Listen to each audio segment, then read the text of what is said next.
Obrolan kita kali ini karena sudah menyangkut dengan Pilpres, dengan pra-kampanye, makanya kita akan terus mengulang pembicaraan kita tentang 3 capres sementara yang sudah hadir ini gitu. Nah, susulannya nanti kita tidak tahu apakah masih terus ada.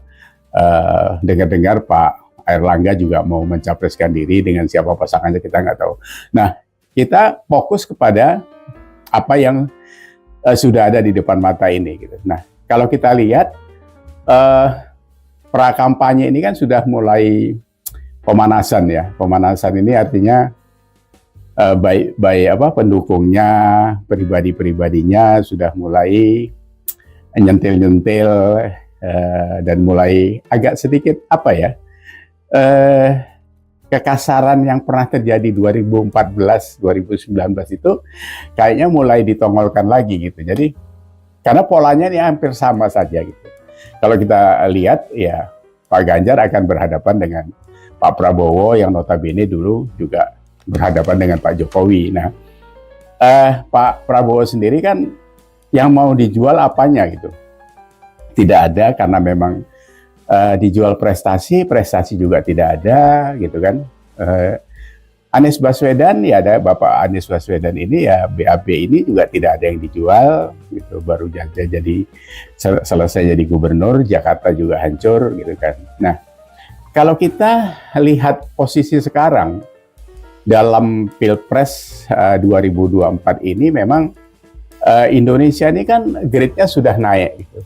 Artinya kalau grade-nya naik, kualifikasinya naik, berarti kualitas orangnya juga harus sesuai dengan kondisi itu gitu.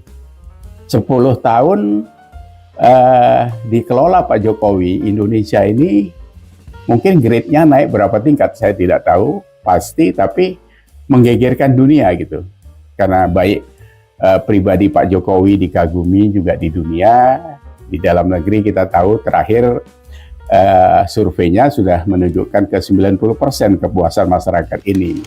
Itu tidak bisa dipungkiri gitu ya. Nah, kalau dunia kita sudah tahu bagaimana keputusan-keputusan Pak Jokowi ini menggegerkan dunia, termasuk hilirisasi sumber daya alam kita, nikel dan sebagainya. Ini terakhir kemarin IMF sampai ikut campur tangan gitu, karena sebenarnya IMF itu kan perpanjangan tangannya Amerika saja sebenarnya kan gitu. Sampai bilang bahwa hilirisasi tidak boleh dilanjutkan gitu. Jawaban Pak Luhut cukup smart. Kita negara mau maju, nggak bisa yang kayak gitu di stop-stop. Karena kita juga punya kedaulatan tentang itu semua gitu. Jadi jawaban Pak Luhut dengan apa yang sudah dieksekusi Pak Jokowi, sudah direncanakan begitu luar biasanya itu klop saja gitu. Nah, yang hebatnya lagi, lobby mereka ke Australia ini kan berhasil gitu.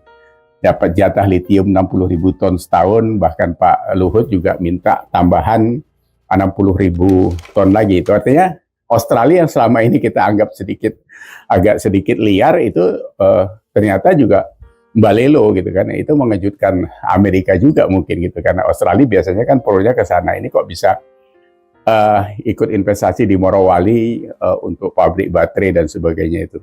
Nah, ini yang kita amati kondisi ini, terus kita compare kita sambungkan dengan capres yang hadir sekarang gitu.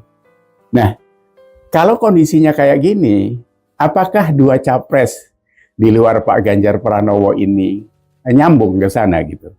Ya, kalau Pak Ganjar sudah pasti karena dia memang di-endorse oleh Pak Jokowi, dan Pak Ganjar sendiri juga sudah mengakui mentornya adalah Pak Jokowi dan sudah mengatakan semua pekerjaan Pak Jokowi yang sudah dikaryakan selama hampir 10 tahun ini akan diteruskan gitu. Sementara kalau Anies Baswedan jelas-jelas menolak. Jadi kalau nanti kerjanya bukan meneruskan pekerjaan presiden yang sebelumnya gitu. Itu jelas, itu clear saya pikir. Jadi kalau kita menginginkan ini dilanjutkan, ya pasti kita tidak memilih Anies Baswedan. Memang tidak akan memilih ke sana. Nah, Pak Prabowo sendiri juga kan masih abu-abu nih. Kadang-kadang seolah-olah ikut apa yang dimauin Pak Jokowi, malah sudah pasang baliho bahwa jatah 2024 yang lalu itu di Lampung dipasang baliho seolah-olah dia jatah presiden 2024 itu untuk Pak Prabowo gitu. Ini kan bukan jatah-jatahan, bos. Ini jabatan presiden yang mengelola 282 juta manusia Indonesia. Jadi kalau kapasitasnya nggak kuat, ya nggak bisa gitu kan. Apalagi Pak Prabowo kan sudah gagal 2 kali. Ini kalau mau gagal ujian 2 kali itu ya sudah kebangetan.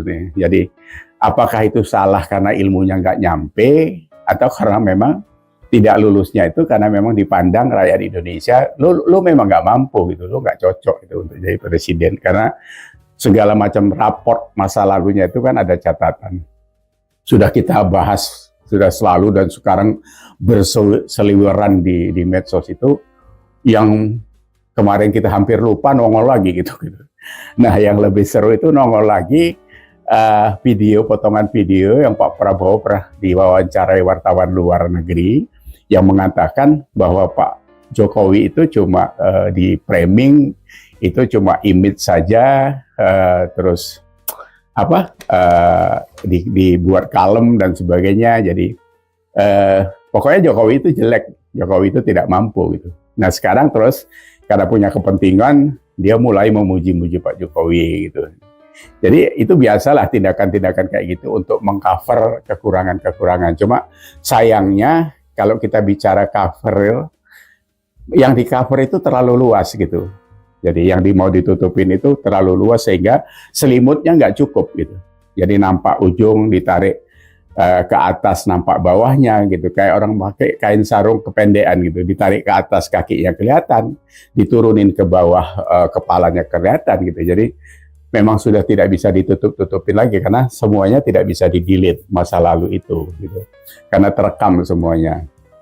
Nah, kalau BAB kan Bapak Anies Baswedan ini masih seger gitu kan. Jadi siapa yang 2017 kita begitu ingat bagaimana Jakarta dileburkan oleh isu agama untuk merebut kursi gubernur. Habis itu apapun tidak bisa dikerjakan sehingga Jakarta bisa hancur seperti itu. Gitu. Nah, ini kalau kita tarik kepada kepentingan ke depan, memang dua orang ini cuma memantaskan diri untuk nyapres gitu, tapi tidak pantas sebenarnya. Gitu.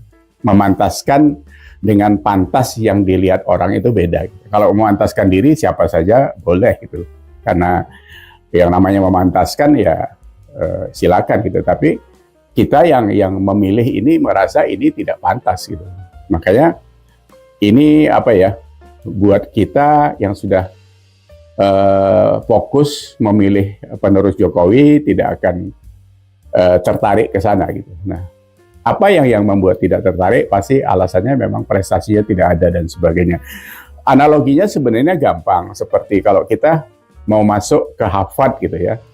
Ini dua orang ini lulusan mana nggak jelas, kalaupun dianggap lulus dari kampus yang tidak ada akreditasinya gitu.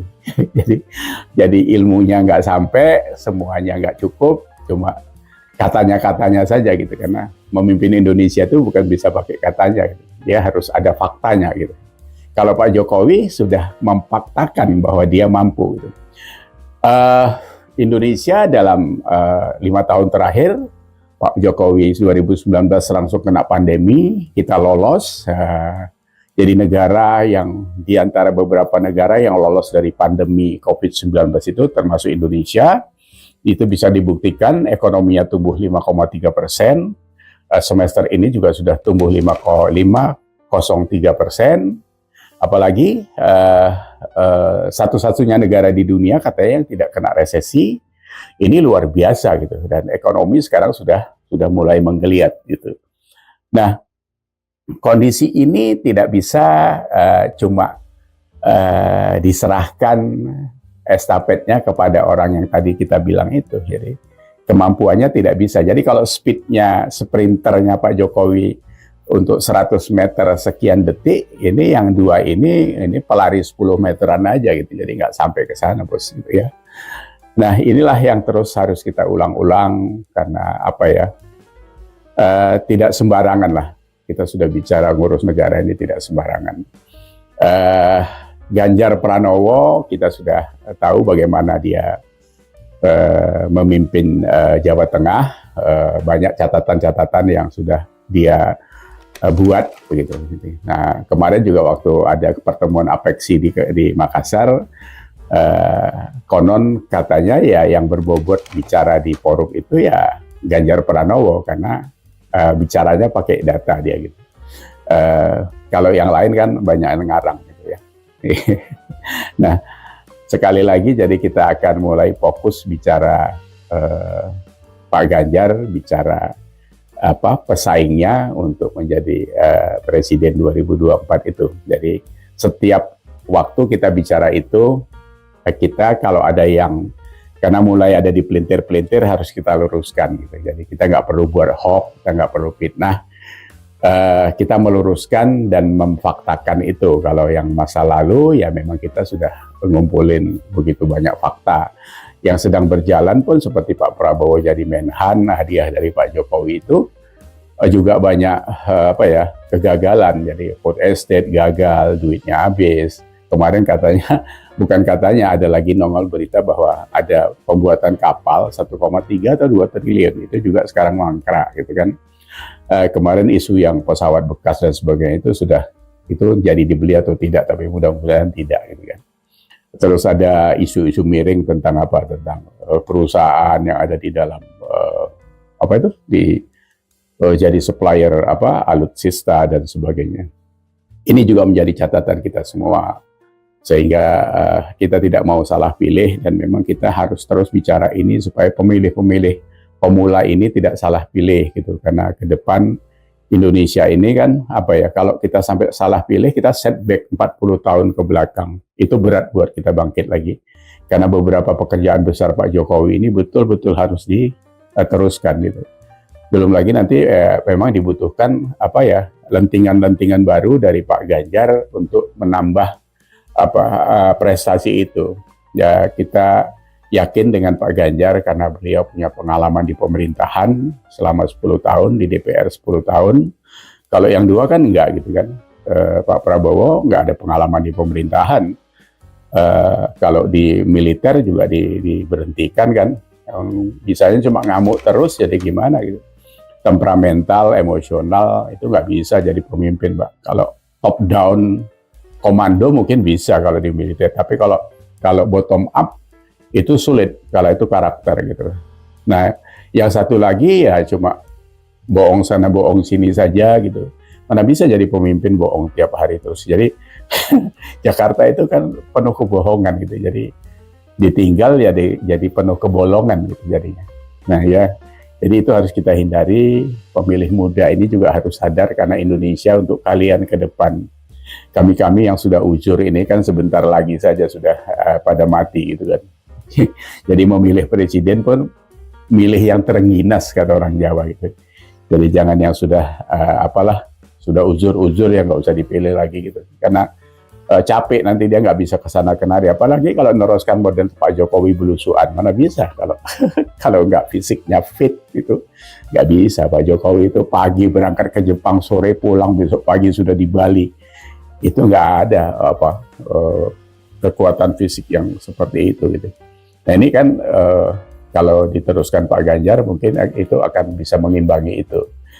Itu jadi kita ke depan tetap terus memberi masukan, membuat aware semua orang supaya tidak salah kampanye, tidak mengulang kampanye 2014 yang tidak baik itu ya.